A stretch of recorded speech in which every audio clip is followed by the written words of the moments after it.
to introduce our next session, the transformation of banking, how CBDCs and tokenized money are revolutionizing the financial industry. And our speaker is Julio Faura, CEO of Adhara. Thank you. So thanks a lot. Thank you for the opportunity. It's really exciting to be here. And thanks for the opportunity to share a little bit about my story and our journey at Adhara and the work we're doing with CBDCs and blockchain technology. We launched Adhara about 3 years ago now. We were a bunch of industry veterans coming from different banks. In my case, I spent about 11 years at Santander. And before that, about 6 years in McKinsey & Company, mostly serving financial institutions. And before that, my background actually is quite technical. I used to be a chip designer. I did microelectronics, PhD in computer science and electrical engineering. And then I went to MIT to do an MBA and changed my life from very technical to management. I ended up working in the financial industry. So it's an interesting background, but very exciting now, where I can marry my technical passion with my experience in the financial industry at this point in time, which is quite exciting, right? So my friends and I essentially found that blockchain could be a very interesting tool to drive the transformation in the financial industry. And it all is based on the concept of tokenization of money, particularly tokenization of money. We thought it was going to be a very important thing. So that's why we decided to launch Adhara and try to, well, first of all, help the banks, and second, capitalize on the opportunity.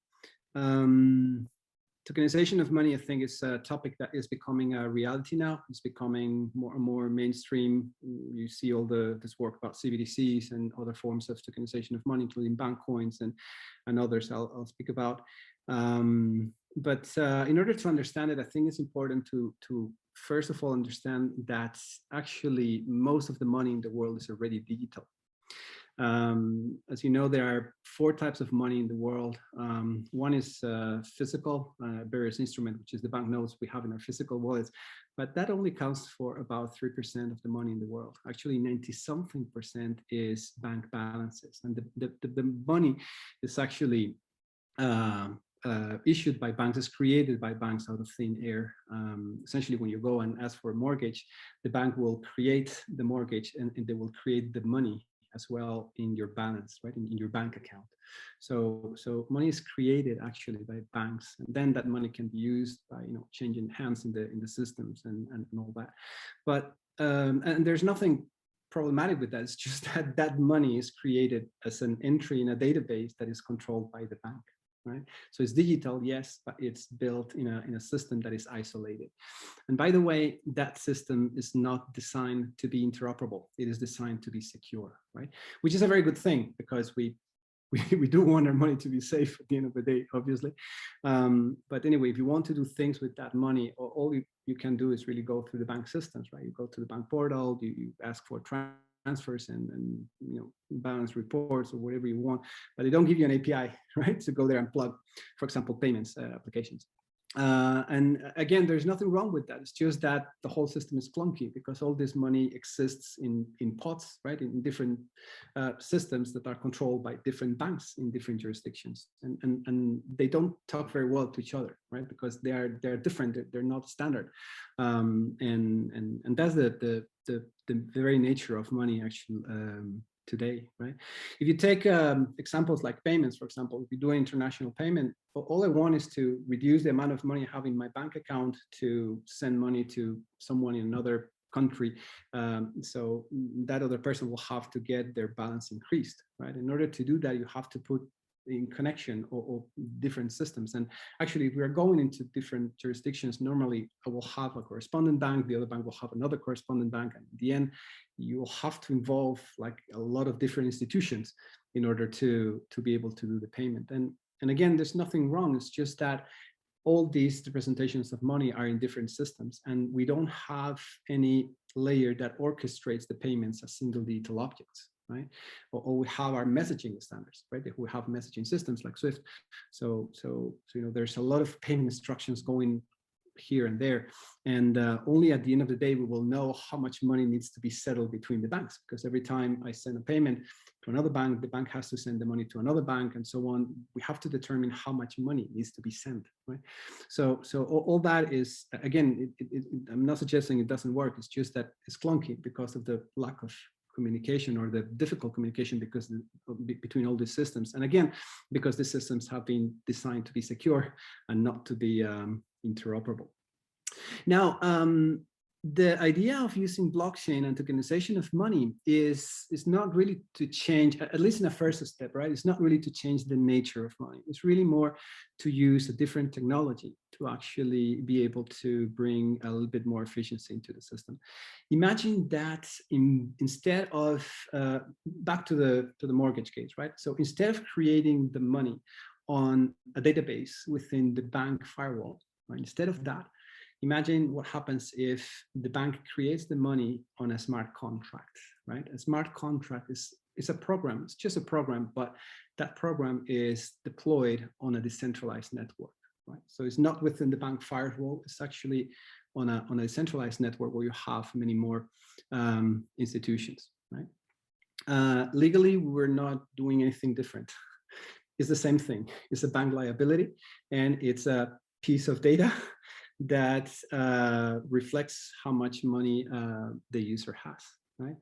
The only difference is that that balance now lives in the smart contract, and that is accessible by all the different actors in all across the network, right? That's it's quite interesting because now it's accessible. Now you can use it. Now you can plug other applications in other smart contracts that can talk to this, right? And you can use the money. For example, the payments example I was telling you about before. You can create a payment orchestration layer that create payments as single detail object, and you can couple all that payment negotiation process with the money itself. Because a program, I mean, a smart contract is a program, and a program is nothing more than data and code, right? So the data, you can have the balance, right? The balance for the different people, so the bank accounts essentially, and the program is and the code essentially is the rules you want to attach to that money. So that's why we say that with blockchain we can actually create programmable money, right? Programmable money means that you can attach rules, you can attach access rules and different types of behavior to the money. Right. This, by the way, does not take the control out of banks, just keeps the same nature of the business of the banks. It's just that they do it on top of a decentralized network that, yes, needs to be governed somehow, but the bank can retain all the control. It's just that it provides a better way to access that money and use it and do things with that, right, without having to go through the bank systems every time. Right. That's the general idea throughout this world of tokenized money. And the big, I mean, the pain points that this can tackle are, in a nutshell, to me, they're essentially two. One is the fragmentation of liquidity, and the second is the ability to couple the payments, payments and other types of applications in capital markets with money. Right. Fragmentation of liquidity, because when you have tens of thousands of banks in the world and you want to do payments between them, there's a lot of hops you have to go through, right? There are many sub-networks and all that, which means that the banks will need to have common pots of liquidity somewhere. Like, for example, if I am the bank and you are another bank, we need to have an account in the same system so I can pay you. You see, so I remember back when I was back in Santander, we used to have about 1,000 Vostro accounts. Vostro accounts are accounts that we have with other banks. So we can exchange money and we can do payments on behalf of our clients. So imagine controlling all those accounts and understanding how much money I have even at a given point in the day. Because it's quite difficult. I cannot connect to 1,000 systems in different banks. You see, a larger bank is going to have like 5,000 Vostro accounts. It's just impossible to control, right? It's very difficult to make it functional because, again, those are not standard. It's not a standard way to connect all these things, right? So with the creation of tokenization of money, you can actually avoid fragmentation of liquidity, because when you create these pots of liquidity like CBDCs and others, then all the banks can access that, right? And they can concentrate their exposures, their amounts of liquidity that they need in order to do all these transactions with other banks in smaller pots, right? In fewer pots, right? And that is something you can tackle, right? And the other one is the coupling between the applications and the settlement, as we explained before. With blockchain, you can create, for example, orchestration layers to create payments as single digital objects, and then you can couple that with the settlement process, right?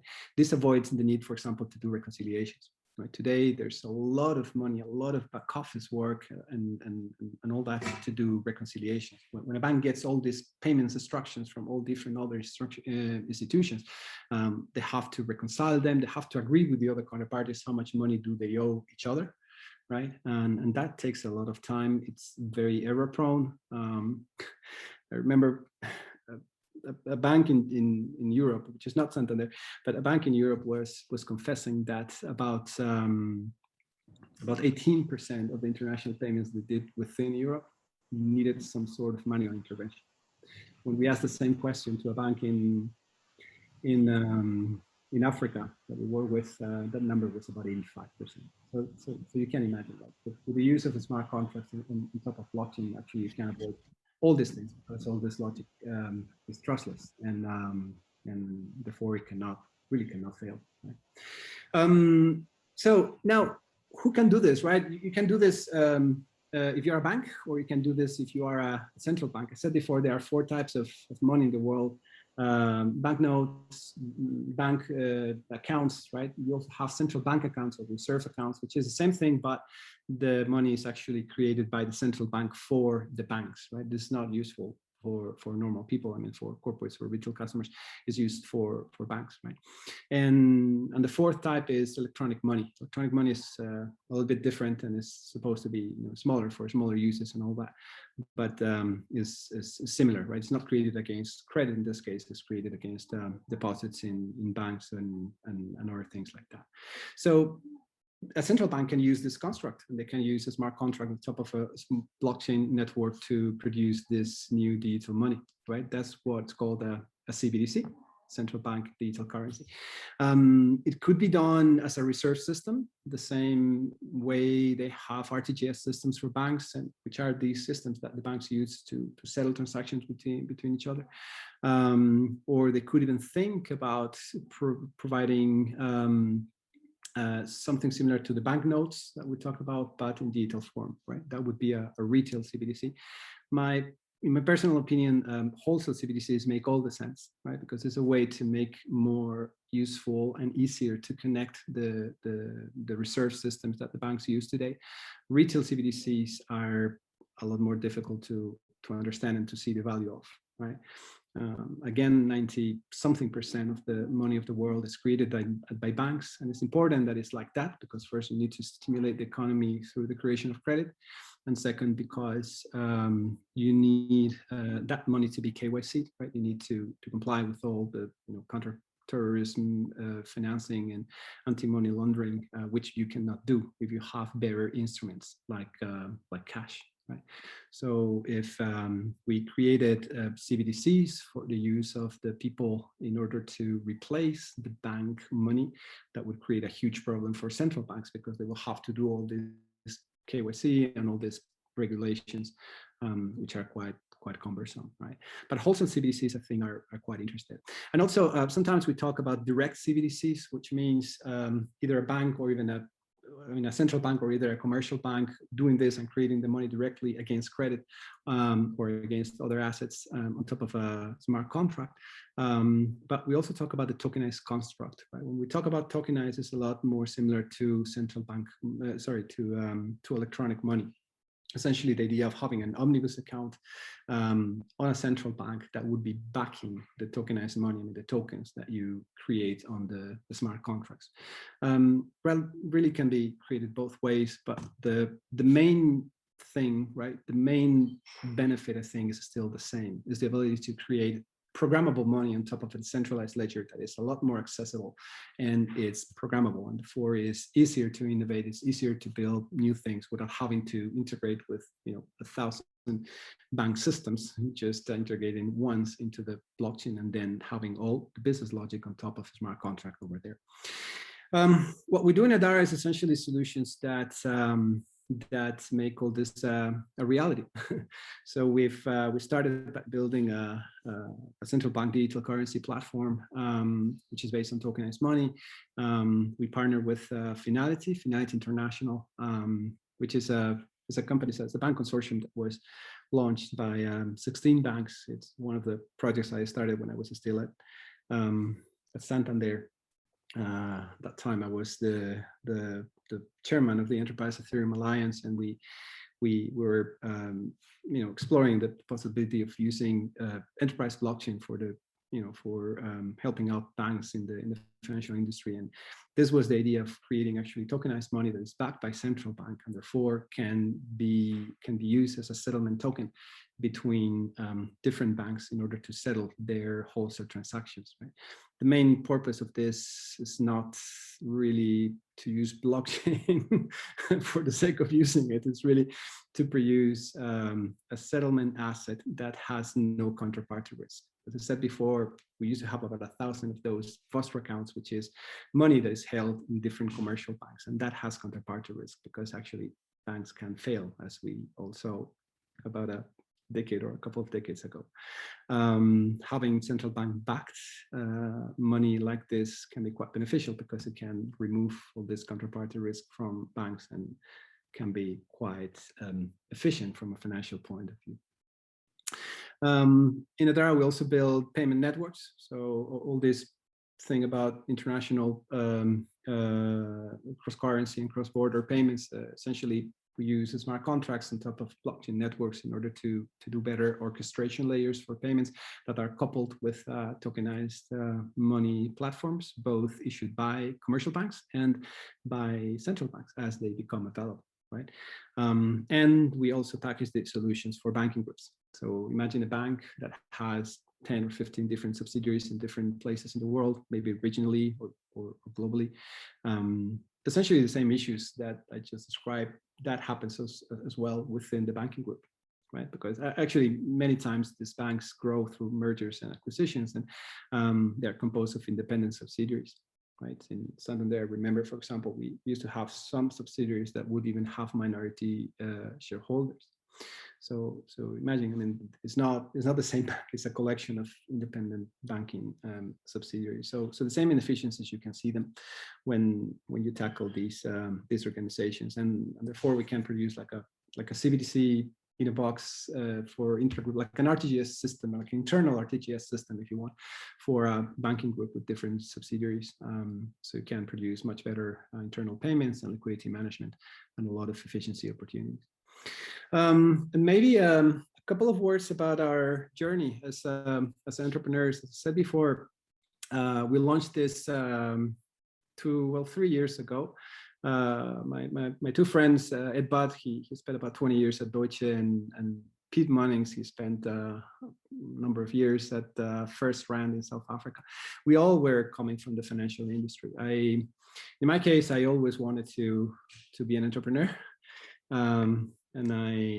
But I waited, right? I waited until I had the correct background and the correct experience.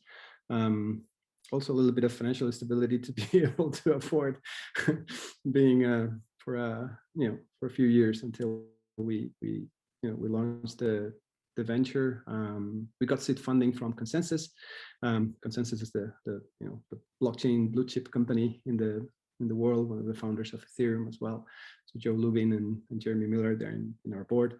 And I still think that particularly in fintech, and particularly in the world of finance or financial technology, like what we are doing, I think it's very important to have that background, right? I think you have to speak the language, you have to have the network, you have to have the sensitivity to the pressing issues in the financial industry, like regulation, compliance, risk management. You have to understand what makes banking systems so special, right? And so difficult to manage and to integrate, right?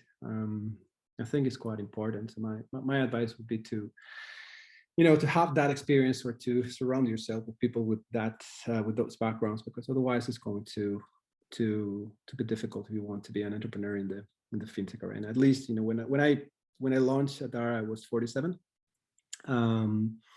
And And I think, I mean, if I had to do it again, I think I would do it exactly like that. I would not have done it earlier. I think it's important to have the background right. I mean, with the startups, it's always the same. You need to get the right timing, right? If you do it too early, then there's not a market, and you can die of starvation. And if you do it too late, then the opportunity is going to be gone.